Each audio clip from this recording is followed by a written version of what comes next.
Good morning students. आज हम हमारे बीएड फर्स्ट ईयर बाल्यावस्था, वृद्धि और विकास जो हम जान रहे थे बाल विकासी अवस्थाएं, जिसमें हमने शैशवावस्था और बाल्यावस्था को जाना कि शैशवावस्था और बाल्यावस्था में बालक का विकास किस तरीके से होता है, या उस अवस्थाओं को हमने जाना कि ये विकास से किस तरह से संबंधित है।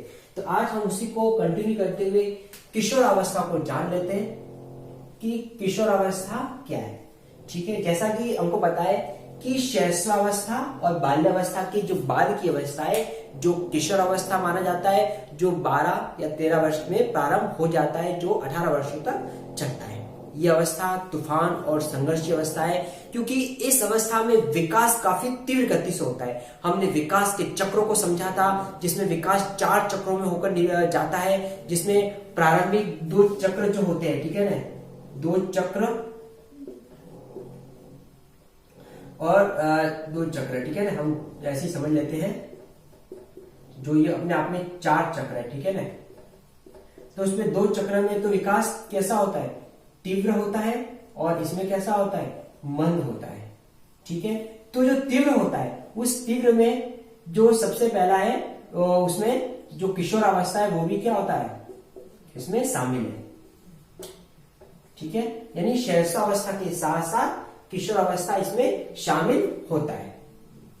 तो इस तरीके से विकास के 2 चक्रों में जो किशोरावस्था अपने आप में एक ऐसी अवस्था है जिसमें विकास काफी तीव्र गति से होता है, तेज होता है, और इसमें इतने ऐसे परिवर्तन होते हैं जो काफी एक सरप्राइज करने वाले बालक के जीवन में होते हैं। बालक मतलब जो अब किशोर अवस्था में आ चुका है, उसके लिए काफी सरप्राइजेबल होते हैं, आश्चर्यचकित वाले होते हैं। तो यह है किशोरावस्था। अब हम इस अवस्था को समझ लेते हैं।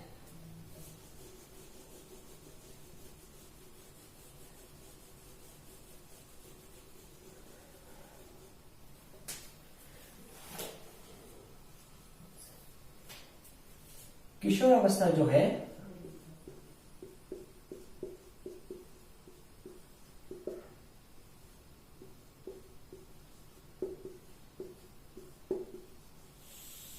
अंग्रेजी के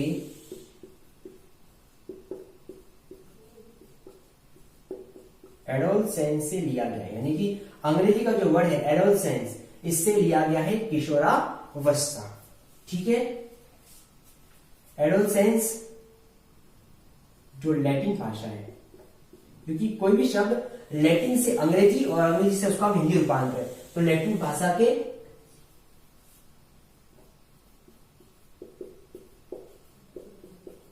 एडोलसियर से लिया गया है। ठीक है, इस तरह से किशोरावस्था अंग्रेजी के एडोलसेंस और लैटिन भाषा के एडोलसियर से लिया गया है। इस तरह से इसकी उत्पत्ति हुई है। अब एडोलसियर का जो अर्थ है, ठीक है, अपने आप में इसका जो अर्थ है उसको हम जान लेते हैं। उत्तेजित अर्थ का मतलब क्या है, अपने आप में परिपक्वता।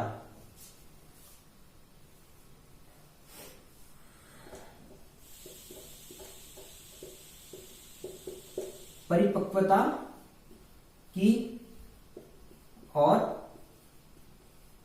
बढ़ना। एडोलसियर का अर्थ होता है परिपक्वता की ओर बढ़ना। तो अब हम किशोरावस्था को समझ लेते हैं। किशोरावस्था अपने आप में वह अवस्था है जो परिपक्वता, मैच्योरिटी की ओर बढ़ने का या बढ़ाने का काम करती है, क्योंकि इस अवस्था जो 11, 12, लमसम 13 वर्ष में तो शुरू हो ही जाता है। ठीक है, तो इस अवस्था में एक मैच्योरिटी, परिपक्वता की ओर बढ़ते हैं, उसको अंदर शारीरिक मानसिक रूप से काफी परिपक्वता आती है।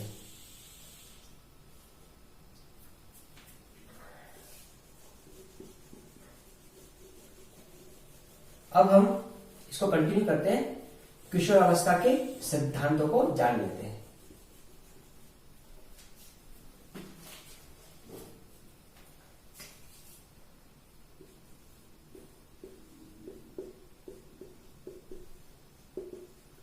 किशोरावस्था में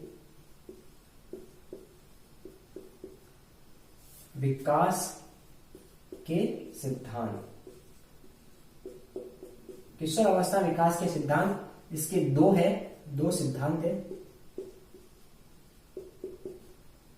ठीक है, 2 सिद्धांत है। सबसे पहला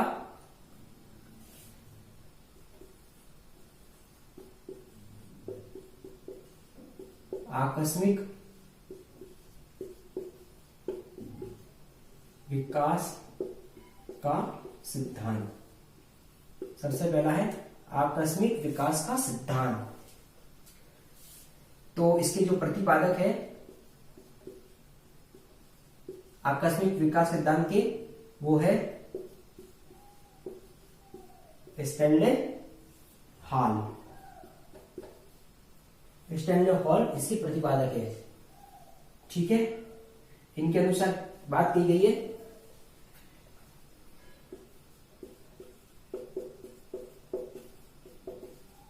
किशोरावस्था के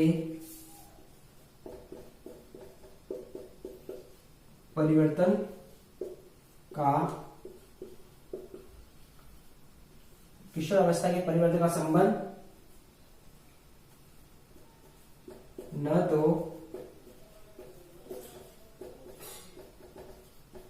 शैशवावस्था से होता है और न ही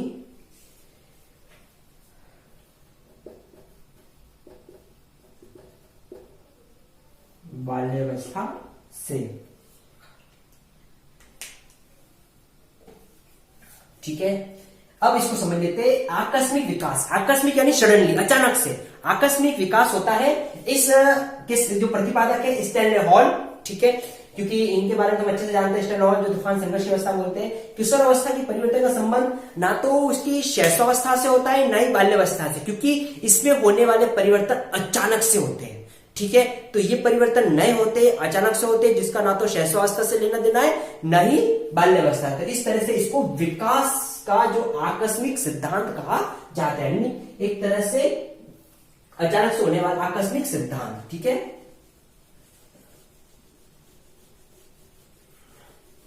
अब इसके बाद आकस्मिक के बाद जो दूसरा विकास का सिद्धांत है उसको हम समझ लेते हैं।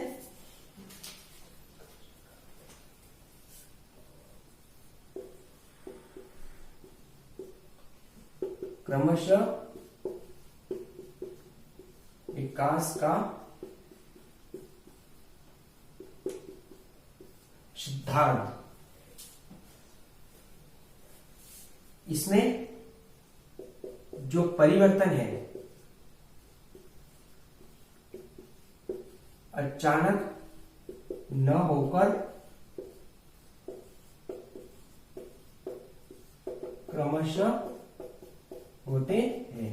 आकस्मिक स्टैनले हॉल कहना चाहते हैं कि परिवर्तन अचानक होते हैं। ठीक है, ना तो शैशवावस्था संबंध है ना बाल्यावस्था, जबकि इनका कहना है कि परिवर्तन अचानक न होकर क्रमशः होते हैं। ठीक है, इसका जो है किंग, इनका कथन है, किंग का कथन है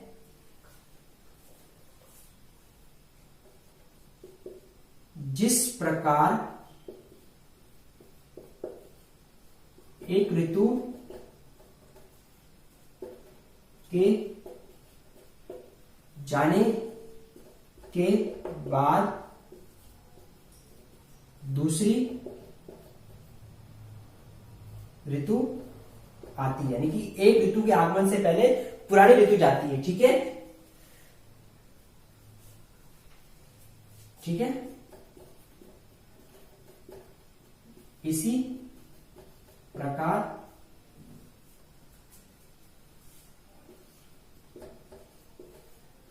बालक के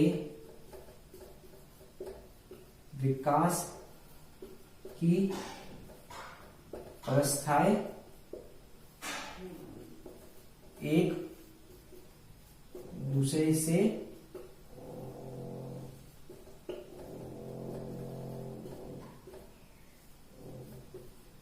समझते हैं। अब हम इसको समझ लेते हैं। ठीक है, एक ऋतु के आने के बाद दूसरी ऋतु आती है और उसके लक्षण दिखाई देते हैं। ठीक है, नहीं पहली ऋतु के कहीं ना कहीं लक्षण दूसरी ऋतु के साथ जुड़े होते हैं, उसके लक्षण पता है दृष्टिगोचर होते हैं, दिखते हैं। ये किंग कहना चाहते हैं। उसी प्रकार जब बालक का विकास होता है तो एक अवस्था का दूसरे विकास से संबंध होता है, तो उसका किसी न किसी तरह से संबंध स्थापित हो जाता है, यानी क्रमशः क्रमबद्ध रूप से चलता है। तो आकस्मिक स्टैनले हॉल कहते हैं शैशवावस्था बाल्यावस्था का कोई संबंध नहीं है किशोरावस्था से, नहीं जो किंग कहते हैं कि इसका संबंध होता है, ये क्रमशः तौर पर चलता रहता है। तो इस तरीके से हमने किशोरावस्था को समझते हुए इसके सिद्धांतों को आज की क्लास में जाना। अब इससे रिलेटेड आज का आपका असाइनमेंट है,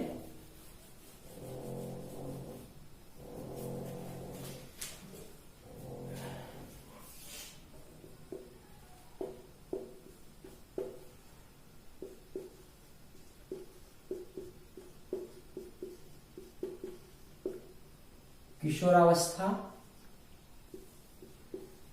एवं इसके विकास के सिद्धांत को बताइए। तो किशोरावस्था क्या है इसको समझाते हुए जो आज हमने इसके विकास के सिद्धांतों को जाना, इसके बारे में आपको अपना असाइनमेंट करना। स्टूडेंट्स, इस कोविड समय में सिचुएशन क्रिटिकल है, हमको सावधानी सतर्क रखनी है, अनावश्यक से बाहर नहीं निकलना, सरकारी नियमों का कड़ी से पालन करना है। Thank you.